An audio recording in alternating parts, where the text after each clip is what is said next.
တခါကရွာတရွာမှာအလွန်ကျွမ်းကျင်တဲ့တစ်ခုတ်သမား2ယောက်ရှိပါတဲ့။တစ်ယောက်ကတော့အသက်ကြီးရင်လာပေမဲ့အတွေ့အကြုံရင့်ကျက်တဲ့တစ်ခုတ်သမားဖြစ်ပြီး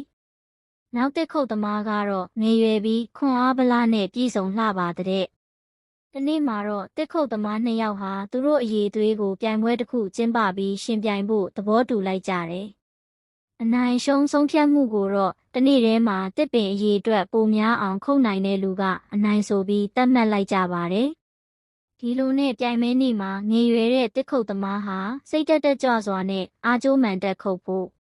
တစ်တောထဲကိုမနက်အစောကြီးဝင်သွားခဲ့တယ်။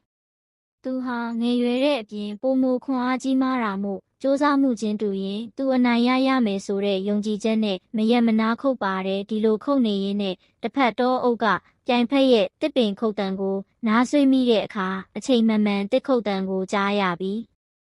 နှစ်နာရီခြားတစ်ခါတစ်ပင်ခုတ်တံရက်သွားတာကိုသတိထားမိတယ်။ပြိုင်ဖက်တစ်ခုတ်သမားဟာနှစ်နာရီခြားတစ်ခါအနားယူတယ်ဆိုတာသိလိုက်ရတဲ့အခါမှာတစ်ပင်တပင်လှဲချလိုက်တိုင်းသူ့စိတ်ဓာတ်တွေပိုမိုတက်ကြွလာတယ်။ဒီလိုစိတ်အာရုံနဲ့ခုတ်နေလိုက်တာဘလို့နေဝင်သွားတယ်ဆိုတာတောင်သတိမထားမိအောင်ပါပဲ။အနိုင်ရှုံးဆုံးဖြတ်ဖို့အချိန်ကြာရောက်လာခဲ့ပါပြီ။ငယ်ရွယ်တဲ့တစ်ခုတ်သမားဟာယုံကြည်မှုအပြည့်နဲ့သူသာလျှင်အနိုင်ရမယ်လို့မျှော်လင့်ထားပေမဲ့လက်တွေ့မှာတော့အတွေ့အကြုံရင့်ကျက်တဲ့တစ်ခုတ်သမားရဲ့တစ်လုံးတွေကသူခုတ်တာထက်ပိုများနေတာကိုတွေ့လိုက်ရတယ်။ဒါကြောင့်လူငယ်ကရင့်ကျက်တဲ့တစ်ခုတ်သမားကိုမေးခွန်းထုတ်လိုက်ပါတယ်။ဒါဘလို့လုပ်ဖြစ်နိုင်မှာလဲဗျာ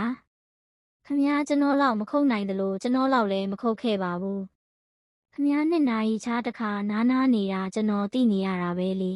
။ရင်းကျက်တဲ့တစ်ခုတ်သမားကပြန်ဖြေလိုက်တယ်။ဒီမဲ့လူကလေးမင်းမသိလိုက်တာတခုကနားနေတဲ့အချိန်တွေတိုင်းမှာငါပစိန်ကိုတွေးနေခဲ့တယ်ဆိုတာပဲ။